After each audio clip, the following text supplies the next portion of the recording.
Sounds good.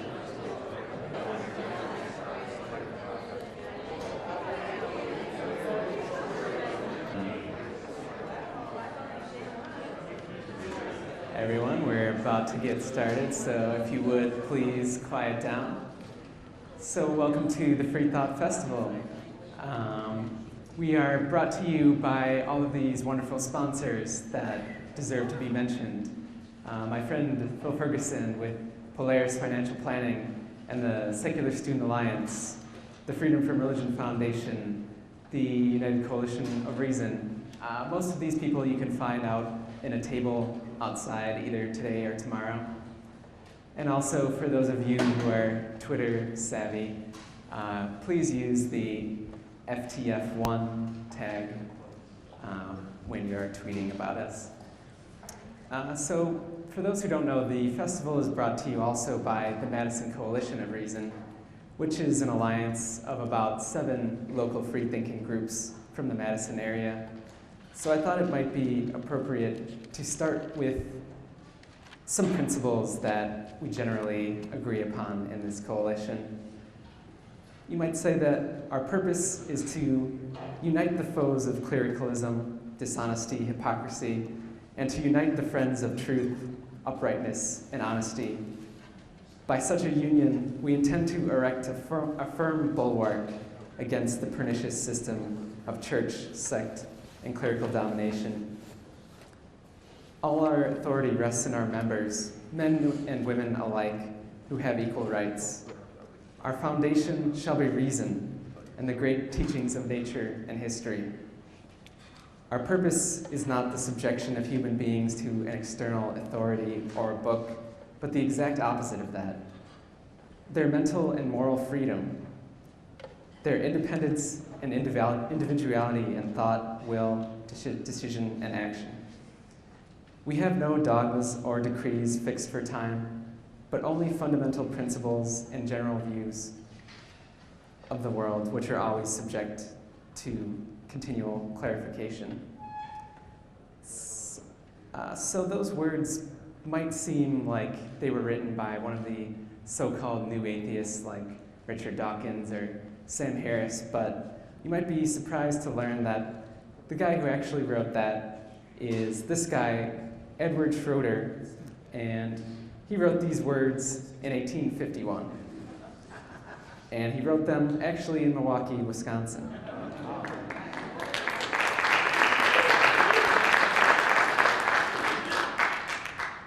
Schroeder was a member of the 48ers, who were German immigrants who fled to the United States from a series of failed revolutions in Europe in 1848. Many of them were vocal critics of the churches, and they often faced persecution for daring to question their authority. They came to America seeking freedom to practice their beliefs and express their own opinions and thoughts, and to search for truth without government interference. And they came by the tens of thousands to cities like St. Louis and Indianapolis and Pennsylvania and Washington, D.C., and they came to Wisconsin. They came to Burlington, to Fond du Lac, Jefferson, Manitowoc, Milwaukee, Oshkosh, Waterton, and Sauk City, among many others.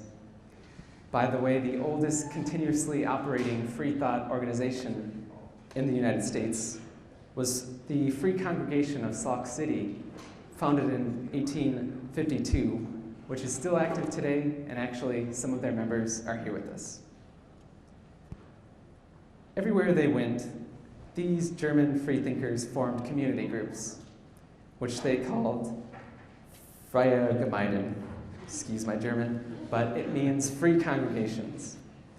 They espoused a lot of radical ideas, progressive thoughts about racial and social and sexual equality. They were for the abolition of slavery and for improving labor laws and working conditions, decades ahead of their time. And they did it without God. So let's make this perfectly clear that the Freethought Festival is not going to be dismissed as just a party for those out-of-touch Dane County liberals. We're actually returning to Wisconsin's roots. And if we're proud of our state's German beer brewing and cheese-making heritage, we should also be proud of its German free-thinking heritage.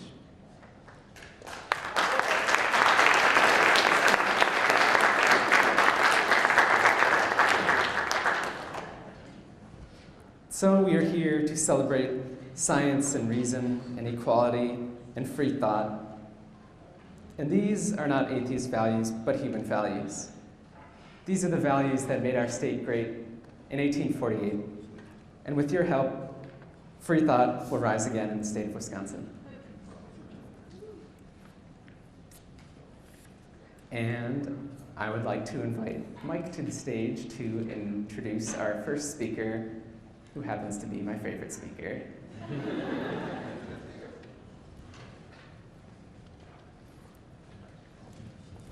Hey everyone, thanks everyone for coming. This is awesome that all you came. I'll get introducing our first speaker. Our first presenter was not only the co-founder of the Illini Secular Student Alliance, but is also the driving force behind Atheists, Humanists, Agnostics at UW-Madison, his record. He's a PhD student studying cellular and molecular biology, and he is currently working on the biofuel production in yeast. And he was also part of the team that created the first synthetic bacterial cell. He is the event organizer for Freethought Fest, so none of you would be here if it was not for him. So I would like to present to you a familiar face probably, Christopher Calvey.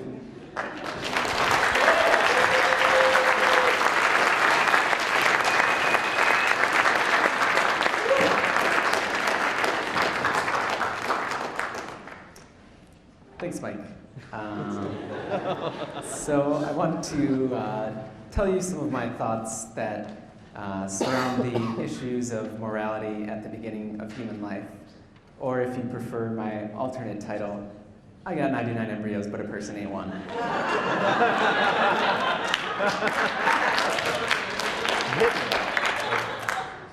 So I've got a thought experiment for you that I want to start with. So imagine that you're a doctor working at this beautiful fertility clinic. And as you can see, it's very tall, several stories, and you work on the top floor. And imagine that your building is divided into two different sections. On the east end, you've got the business end of the operation, all of the offices and cubicles, paperwork and copy machines and so on. And at the other end of the hallway, that's where all the scientific magic happens. It's where the laboratories are, where the clinic is, and where the medical procedures are performed. Microscopes, test tubes, you get the picture. So today, there are 10 fertilized human embryos that you have in storage in the lab. And these 10 fertilized embryos all happen to be scheduled to be implanted tomorrow into 10 warm, welcoming uteruses. And for the sake of this experiment, let's say that you're confident that all of these procedures are going to work out flawlessly and that all of these women are guaranteed to bear children. So given those conditions, some people might argue that those frozen blastocysts in your lab are people, or potential people. So let's say that you're at work one day minding your own business when suddenly a disaster strikes. The building is on fire. The flames are spreading rapidly and you must take action. Down one end of the hallway, 10 of your colleagues are in the middle of a very important closed-door meeting. The smoke alarms aren't working. They don't know what's going on, and you realize that soon the fire will grow so big that these poor people will surely die in the blaze if you don't warn them. But then wait, at the other end of the hallway, what about the 10 frozen embryos that are waiting peacefully in your minus 80-degree freezer? They too must be rescued. Much to your horror, you realize that there's not enough time to save both. Smoke is rising and time is of the essence. So who do you save? It's a real Sophie's choice, isn't it? So I'm going to make it a little bit easier on your conscience, and let's say that there are 100, or why not 1,000 embryos in that freezer. Would that change your decision? Let's make it even more ridiculously easy than that. Forget about the people in the office. Let's say that they jumped out of the window or something. How many of you would sooner go and save a dog at a PetSmart at the lower level of your office building than you would save those embryos?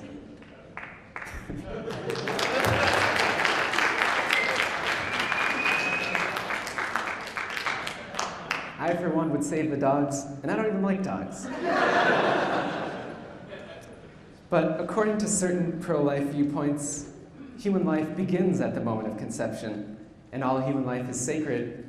So therefore, those blastocysts are human beings in the fullest sense, the same as you and I.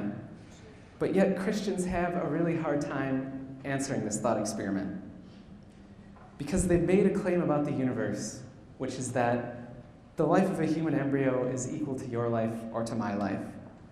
And to that I say, bullshit. This thought experiment is a direct test of that claim. And the fact that almost everyone would not go and save those embryos is proof that we place a lower moral value on them than we do on other kinds of human life. The question, though, is why? So let's review some of the properties of blastocysts that often lead people to think that they are worthy of our moral concern. Are they alive? Well, in the strict biological sense, yeah, I would say that they are alive. They have metabolism, they have homeostasis, they have cell division. Let's just forget about the semantic debate and let's say that they're alive. Are they human? Again, in the technical sense, if they contain the human genome, that's good enough for me. I think they're members of the human species. Are they unique? Sometimes people argue that genetic uniqueness is one property of embryos that make them distinct from the mother and make them valuable. And finally, the most strong and frequently used argument is the potential that they have to become fully grown people. And let's compare that to another kind of life. Skin cells that I grow in a petri dish in my lab. Surely, by my definition of live, these too are alive. And by the same definition with containing the human genome, I would say that they're human also in the same way that embryos are. Are they unique? Well, probably not, but let's say that in a few years with the tools of synthetic biology that one day I could introduce a few new chromosomes into these cells. Would they suddenly have more moral value just because they've created a never-before-seen arrangement of human DNA? Or what about identical twins? They're not less valuable because they have the same genome. Or what if I clone myself? I certainly don't want to do that, but if my clone were born, he would be a person just as much as I am, even though his genome would not be unique either. Maybe the only argument that I see any weight to on this slide is the potential argument. Of course, skin cells aren't going to become live human beings all on their own. Of course, unless you clone them. But what about this argument from potential? I think that leads to another point that is often overlooked in this discussion, which is that a human birth isn't inevitable after conception. In fact, it's far from it. Although the exact numbers are hard to gather for obvious reasons, the studies suggest that at a minimum, about 2/3 of all fertilized embryos will fail to implant after the moment of conception. And beyond that, you're still not out of the woods. Another 1/3 of those embryos that do implant will spontaneously abort. So if you do that math, and even if you use conservative numbers, it works out to about 5 out of 8 fertilized embryos that aren't going to make it. They die. That's a majority. Forget about the problem of evil. I want to see someone try and explain this one away. The problem of implantation. because this is a huge challenge to pro-life Christians. How could God allow this to happen? If embryos are people, then an astounding amount of death is occurring all around us all the time. All the mothers in this room are probably murderers. How could God be so callous and so sloppy with the design of human reproduction? One has to wonder, if God apparently has so little concern for the lives of these embryos, why should we care about them so much? I'm reminded of a quote from the great biologist J.B.S. Haldane, who, when observing the incredible diversity of insect species in the wild, he had the thought that if the Creator exists, he has an inordinate fondness for beetles. Well, I have a corollary quote to that, which is, if embryos are people, then God certainly seems to prefer their company in heaven.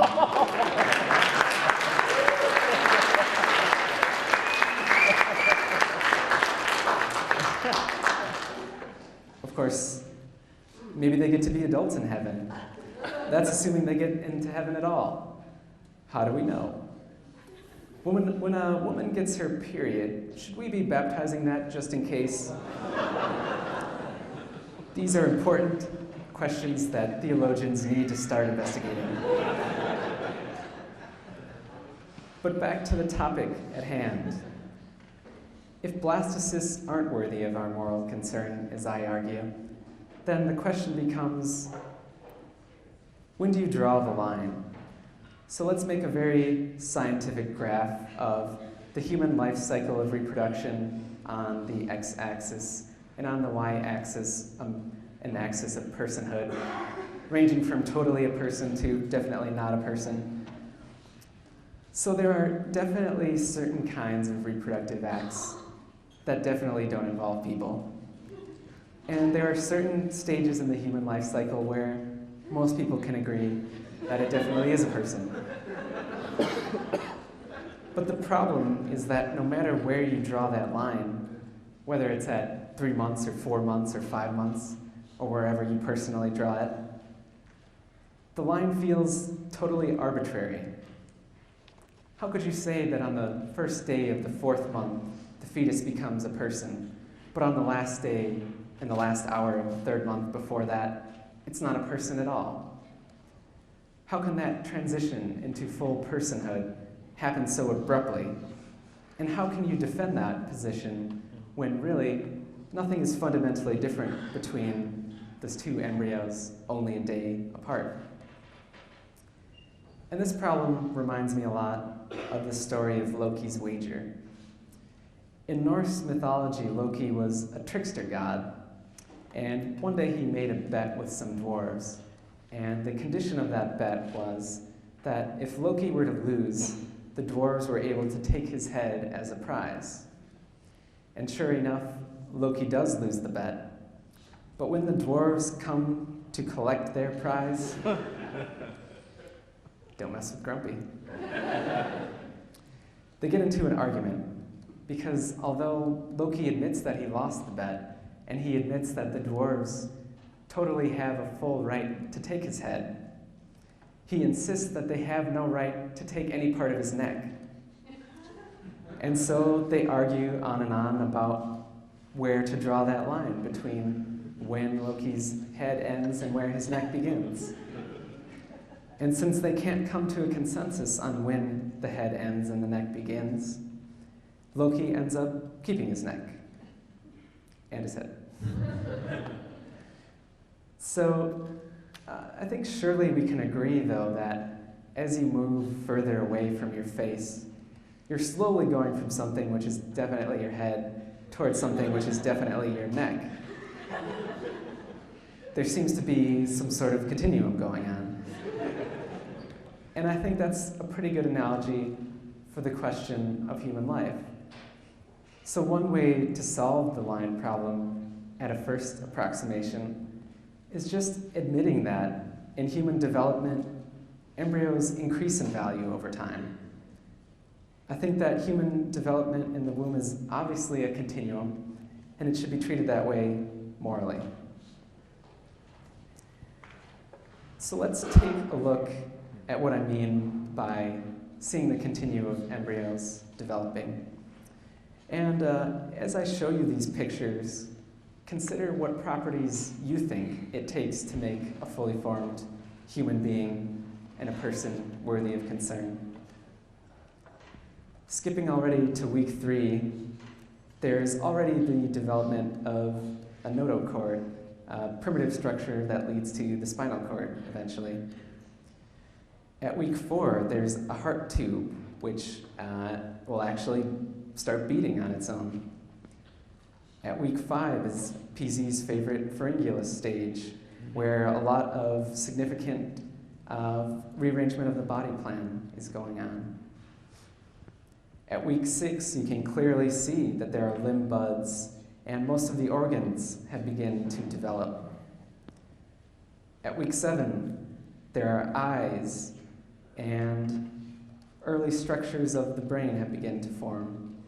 Webbed hands and webbed feet are distinct.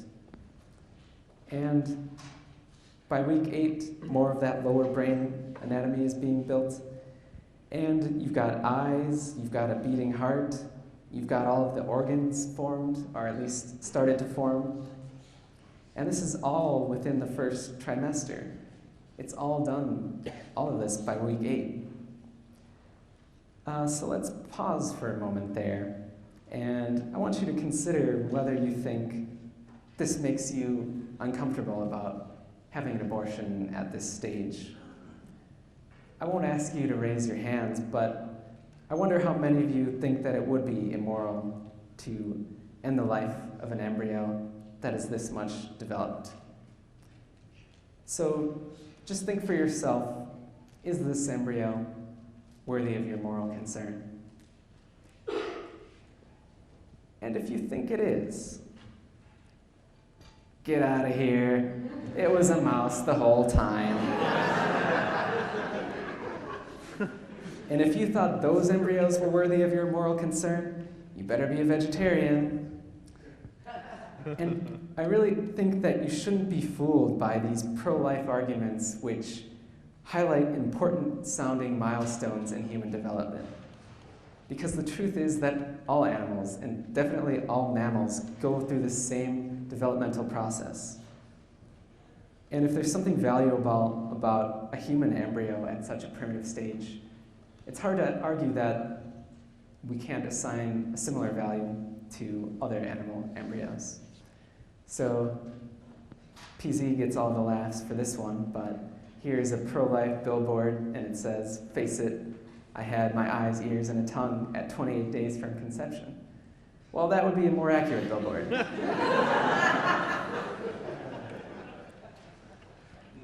In fact, I've got a challenge for you. We've got a little bit of a police lineup. All of these are animals. In the top row, they're all in the pharyngulus stage that I mentioned earlier. In the bottom row, it's the same animal at a somewhat later stage. And somewhere in this mix, there's a human, there's a chicken, there's a possum, and there's a bat and a cat. And if any of you feel like gambling later tonight, I will bet you $1 that you can't pick out the human from this lineup. So I'm often asked that if I think abortion is okay sometimes, where can I personally possibly draw a line? And here's a radical answer which I think will serve for most purposes. And here we go. If I look at it and I'm not sure if it's a human or if it's a bat, then it's maybe not a person. That'll be my litmus test. And the graph that I showed earlier of increasing moral value over time might have been a little bit primitive. But to take a more serious approach, here I'm not only drawing a single line, but I'm taking a kind of a calculus approach and drawing a whole bunch of lines, each of which will take into account all the different variables and arguments that could come into effect in deciding whether or not an embryo is a person. So for example, I think there should be a pretty significant jump right around this period. This is about after 25 weeks of development, or 25 weeks after fertilization. And at this point, the fetus has its lungs developed enough that it's capable of performing gas exchange with the atmosphere. So this is bringing into account the concept of viability, the capacity for the fetus to possibly survive outside of the womb with medical help, obviously. I think being viable on its own, outside of the mother, grants it some amount of moral worth. And I think there's another great leap in moral worth that happens around this peak here. And that's sometime between the 28th and 30th weeks, when the fetus will begin to have brain waves that are typical of adult humans. So this is the beginning of having the capacity to think. And I think if you ask me, the brain is really the most important thing to think about when considering which aspects make an embryo or a fetus a person. And also, it helps, this is where Carl Sagan personally drew his own line. But you can choose where on this graph you would draw your lines. They're color-coded, by the way: green, first trimester; orange, second trimester; red, third trimester. So you'll have to decide for yourself and do your own moral calculus to come to your own conclusions about when you think a fetus or an embryo becomes a person. And to conclude, I just want to review my presentation and summarize it into 4 quick questions that I find are pretty difficult for pro-life people to answer. So, remember the thought experiment. Who would you save in that hypothetical burning fertility clinic? People, as in your adult coworkers? Or would you run to the -80-degree freezer and be seen fleeing the building with an armful of test tubes? Remember the problem of implantation. Why does God allow the death of so many innocent blastocysts? And again, if you can't tell if it's a bat or if it's a cat or a possum, then are you really sure it's a person? That I think is a reasonable question to ask yourself. And remember how to solve the line problem. You don't have to draw a single arbitrary line. Human development in the womb is a moral continuum, and we should treat it like that. Thank you, and I will be happy to answer any questions you have.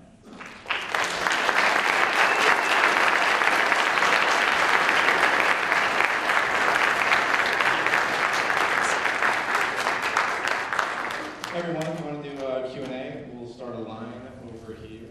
Just you can come and now. Get in line. Come on. Yeah. And keep your questions concise and questions in the form of a question. Hey, I missed my class, so I missed the first part of your talk. But I thank you for what I thought was a really thoughtful, just intelligent presentation on embryo stuff.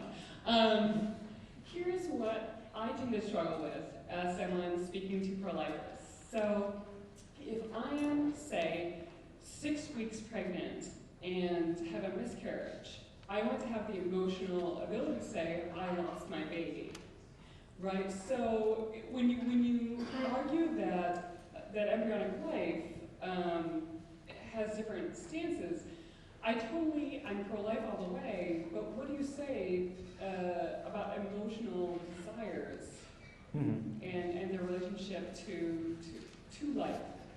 Yeah, I think that's a good question.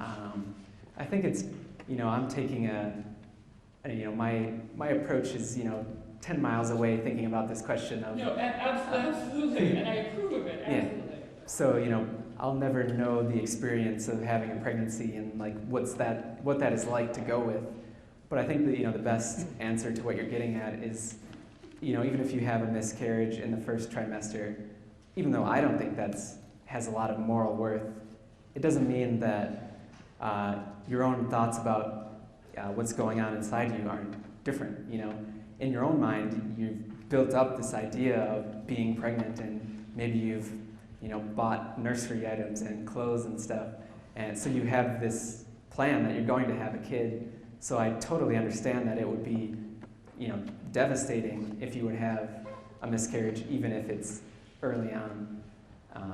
So yeah, I think on a personal level, I have no problem with you, being upset by that. I wouldn't try to convince you that it's meaningless and you shouldn't be upset by it. Or that it's not a baby. I mean, like at an emotional level, that I should be allowed to define it as an infant, even if not on a legal level. Is that? Yeah, I think I would be fine with that. Like, okay. Once you take a pregnancy test and you're pregnant, then you can say that you've got a baby on the way. Okay, even if it's not a fetus at that point, in your mind, especially, that you're going to bring a child into the world. So it's very important to you, and I understand that. Thank you so much. I'm not trying to attack you. No, that's a good it's question. something I struggle with. Yeah, thank you. My name's Carl. I actually wish Matt Dillahunty were here because we just recently had an exchange like this. Is he here? Not yet. Okay. We actually recently had an exchange very similar to this over email. I appreciate your methodology.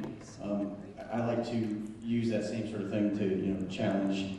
So I kind of have a two-part question. The first part is, have you thought about extending that scale further to the right, where you start incorporating development of brain functions into childhood? And then the second part of that question is, sooner or later there's got to be a law that says, okay, you can't kill this person, at on. So I think that's really where the big struggle is. So how would you propose kind of resolving that particular question? Thank you. Yeah, so that's both great questions. So about the issue of moral worth after birth, some of you are probably familiar with Peter Singer, who he draws the line in a much further rightward position than I would, and he has been an advocate of thinking that infanticide can be morally acceptable, like you said, just based on the question of brain development. And obviously when an infant is born, it's still very dependent on its parents, and its brain is not fully developed. So if you consider, if your definition of what's valuable about human life is, the fully formed brain, capable of, self-reflection and thinking about its place in the universe and language and things like that, then maybe you could make a convincing argument that infants are not as valuable as a fully grown human. But I just really have a problem with Peter's approach with thinking that it might be okay to abort babies after they're born. And to be clear, I probably push my line further to the left than probably a lot of people in this room, but same thought process, but I think it's a good moral exercise. That's why I bring it up. Yeah, I agree.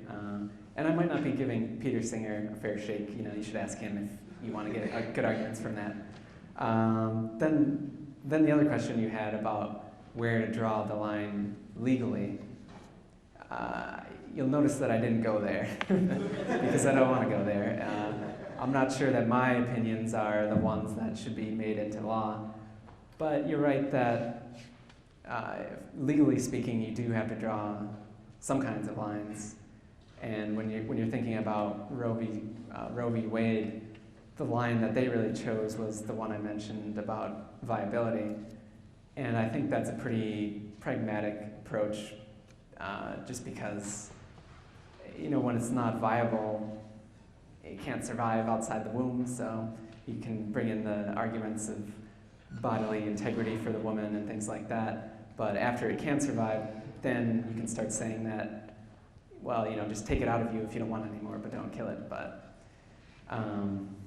the problem also with drawing a line, legally speaking, is that there's too many complexities in abortion. So, you might say that abortion in the third trimester should be illegal, but you should recognize the fact that, less than 1% of all abortions actually are performed in the third trimester. And whenever they are, it's due to health complications and, the mother's life is at risk.